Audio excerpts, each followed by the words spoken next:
नमस्कार, मैं हूं अंकुर। आप देख रहे हैं सत्य हिंदी। एक नजर अब तक की सुर्खियों पर। कांग्रेस नेता राहुल गांधी ने शुक्रवार को राजधानी दिल्ली में बढ़ते प्रदूषण को लेकर केंद्र सरकार पर बड़ा सवाल उठाया। उन्होंने कहा कि दिल्ली में हेल्थ इमरजेंसी जैसी स्थिति बनी हुई है, लेकिन पीएम मोदी इस मुद्दे पर चुप हैं। राहुल गांधी ने संसद में इस विषय पर विस्तृत चर्चा की मांग की और कहा कि प्रदूषण रोकने के लिए सरकार के पास कोई ठोस और लागू होने वाला प्लान होना चाहिए। उन्होंने पूछा कि जब करोड़ों लोग जहरीली हवा में सांस ले रहे हैं तो मोदी सरकार इस पर गंभीरता क्यों नहीं दिखा रही। राहुल गांधी ने अपने आवास पर कुछ माताओं से मुलाकात भी की जो अपने बच्चों की सेहत को लेकर चिंतित थी। उन्होंने इस बातचीत का एक वीडियो सोशल मीडिया पर शेयर करते हुए कहा, ये सिर्फ दिल्ली का नहीं पूरे उत्तर भारत का संकट है और सरकार को तुरंत कदम उठाना चाहिए। मूडीज की रेटिंग्स ने शुक्रवार को कहा कि आने वाले 2 सालों में भारत एशिया प्रशांत और सभी उभरती अर्थव्यवस्थाओं में सबसे तेज बढ़ने वाला देश रहेगा। रिपोर्ट के मुताबिक 2025 में भारत की जीडीपी ग्रोथ 7%, 2026 में 6.4% रहने का अनुमान है। मूडीज का कहना है कि भारत की घरेलू आर्थिक ताकत, लोगों की खपत और निवेश इसकी अर्थव्यवस्था को मजबूत बनाए रखते हैं। भले ही दुनिया में अनिश्चितता बनी हुई है, रिपोर्ट में यह भी कहा गया है कि भले ही रुपया डॉलर के मुकाबले कमजोर हुआ है, लेकिन भारत की ज्यादातर बड़ी कंपनियों के पास मजबूत financial backup, currency risk management और अंतर्राष्ट्रीय बाजार से पैसा जुटाने की क्षमता मौजूद है। मूडीज का अनुमान है कि पूरे एपेक रीजन में जीडीपी ग्रोथ अगले साल लगभग 3.4% रहेगी, जबकि भारत इससे दोगुनी रफ्तार से आगे बढ़ेगा। अंतर्राष्ट्रीय मुद्रा कोष यानी IMF ने भारत के राष्ट्रीय लेखा सांख्यिकी यानी नेशनल अकाउंट्स स्टैटिस्टिक्स की अपनी वार्षिक समीक्षा में देश के सकल घरेलू उत्पाद यानी जीडीपी और सकल मूल्य वर्धित यानी GVA सहित महत्वपूर्ण आंकड़ों को C ग्रेड दिया है। ये उपलब्ध ग्रेडिंग ABCD में दूसरा सबसे निचला स्तर है, जो भारतीय अर्थव्यवस्था के आंकड़ों की क्वालिटी पर गंभीर सवाल खड़े कर रहा है।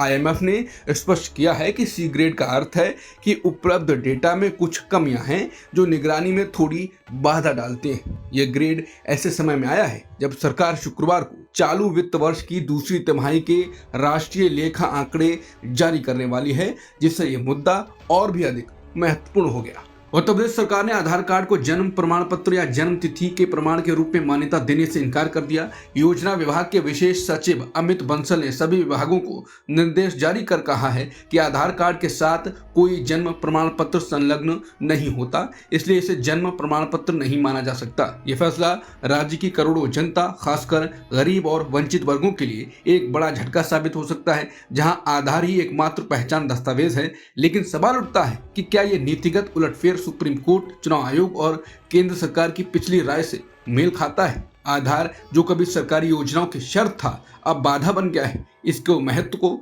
अदालत से लेकर सरकार तक ने घटा दिया है। वहीं महाराष्ट्र में भी जन्म प्रमाण पत्र बनवाने के लिए आधार कार्ड को दस्तावेज नहीं माना जाएगा और अगस्त 2023 के अधिनियम संशोधन के बाद केवल आधार कार्ड के जरिए बने सभी जन्म प्रमाण पत्र रद्द कर दिए जाएंगे। सरकार ने यह फैसला अवैध उद्देश्यों के लिए इस्तेमाल किए जा रहे फर्जी जन्म प्रमाण पत्र और मृत्यु प्रमाण पत्र को रोकने के लिए लिया है। अमेरिकी राष्ट्रपति ट्रंप ने घोषणा की कि साउथ अफ्रीका को अगले साल मियामी में होने वाले G20 सम्मेलन में शामिल नहीं होने दिया जाएगा।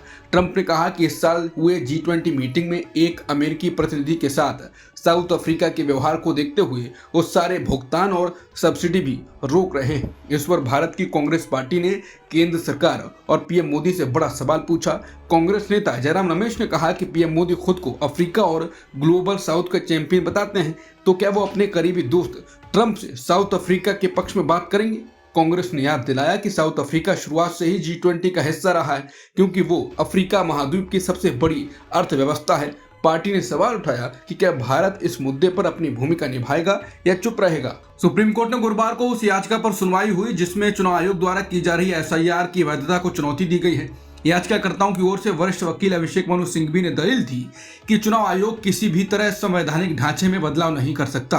उन्होंने कहा कि SIR कराते समय चुनाव आयोग को संविधान की निर्धारित प्रक्रिया का पालन करना ही होगा। सिंघवी ने कहा कि चुनाव आयोग चुनाव प्रक्रिया को नियंत्रित करने के नाम पर वो काम नहीं कर सकता जो केवल संसद या विधानसभा का अधिकार है।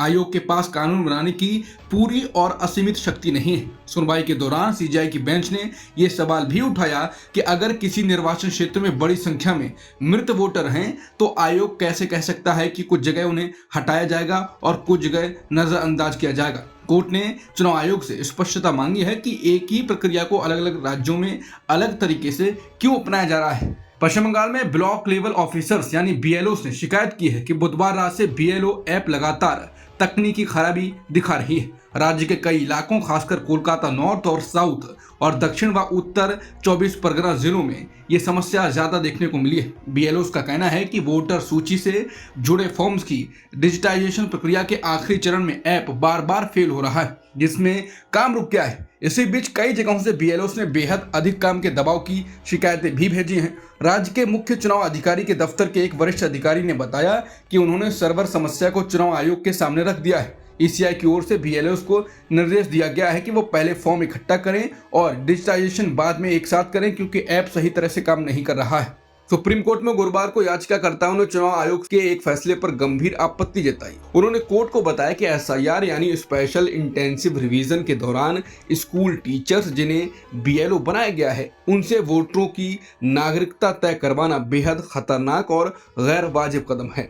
याचिकाकर्ताओं का कहना है कि स्कूल टीचर्स का काम पढ़ाना है, नागरिकता जांच नहीं। इस जिम्मेदारी प्रशासनिक या कानूनी विशेषज्ञों की होनी चाहिए। बीएलओ पर पहले ही अत्यधिक काम का दबाव है और ऐसे संवेदनशील फैसलों से गलतियों एवं विवादों की संभावना बढ़ जाएगी। उन्होंने सुप्रीम कोर्ट से अपील की कि चुनाव आयोग इस प्रक्रिया को रोककर स्पष्ट दिशा निर्देश जारी करे। सुप्रीम कोर्ट ने गुरुवार को केंद्र सरकार को यूजर जनरेटेड कंटेंट पर कड़े नियम बनाने के निर्देश दिए। कोर्ट ने कहा कि इंटरनेट पर आने वाला बेहुदा, अश्लील या राष्ट्र विरोधी कंटेंट कई बार निर्दोष लोगों को नुकसान पहुंचा देता है, इसलिए इसे रोकने के लिए स्पष्ट गाइडलाइंस जरूरी हैं। कोर्ट ने सूचना एवं प्रसारण मंत्रालय से कहा कि ऐसे दिशा निर्देश बनाए जाएं जिससे अश्लील या भड़काऊ कंटेंट, राष्ट्र विरोधी कंटेंट, किसी की प्रतिष्ठा को नुकसान पहुंचाने वाली पोस्ट पर तुरंत कार्रवाई की जा सके।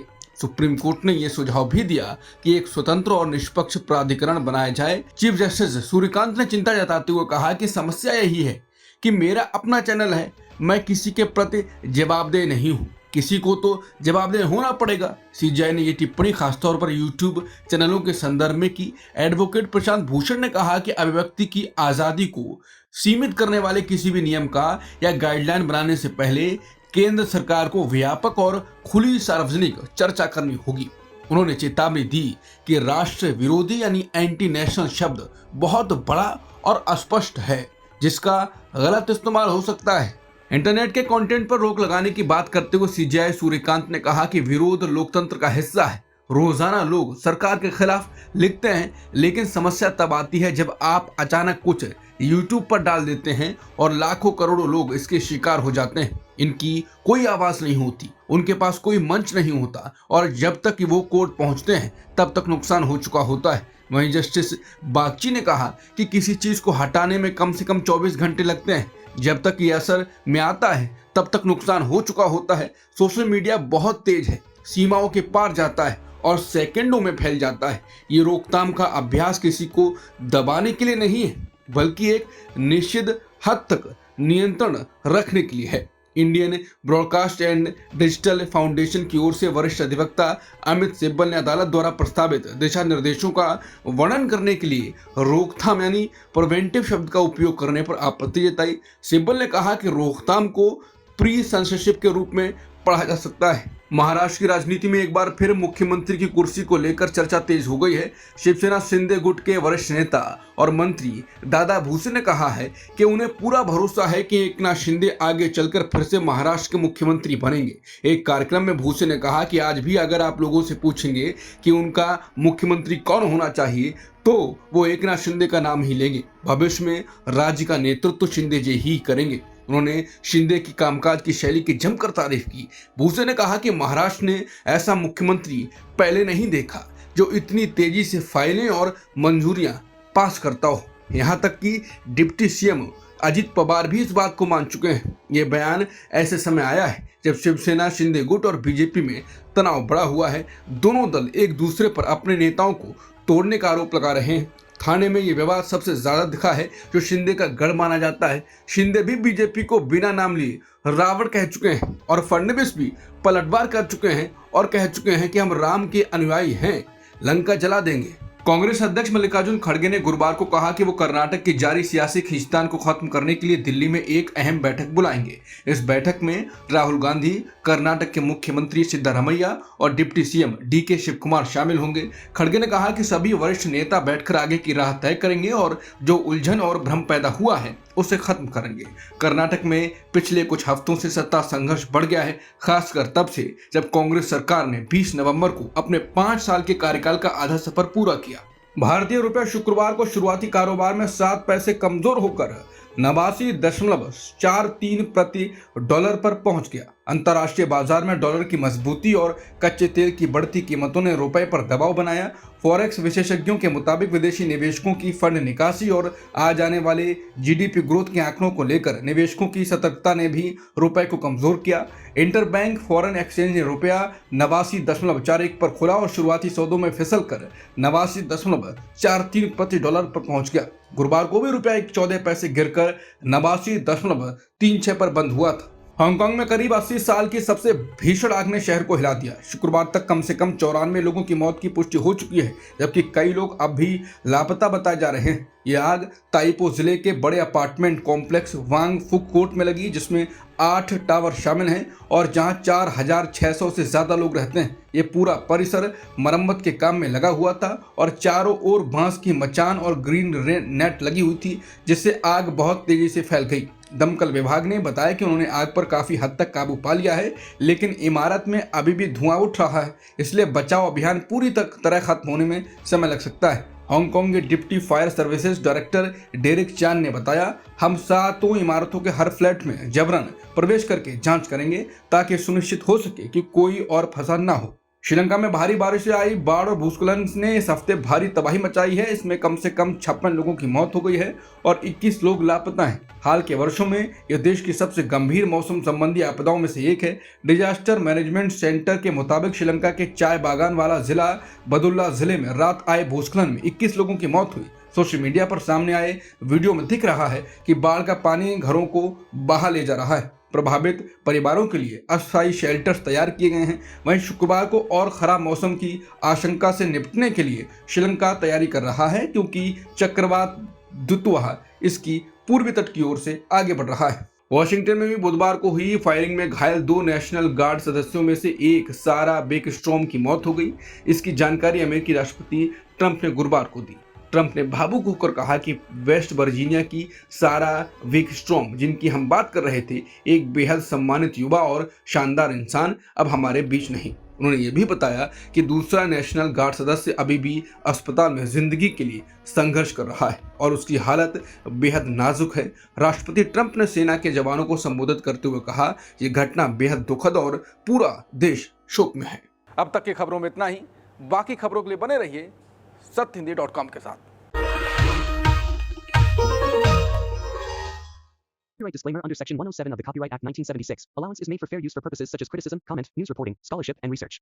Fair use is a use permitted by copyright statute that might otherwise be infringing.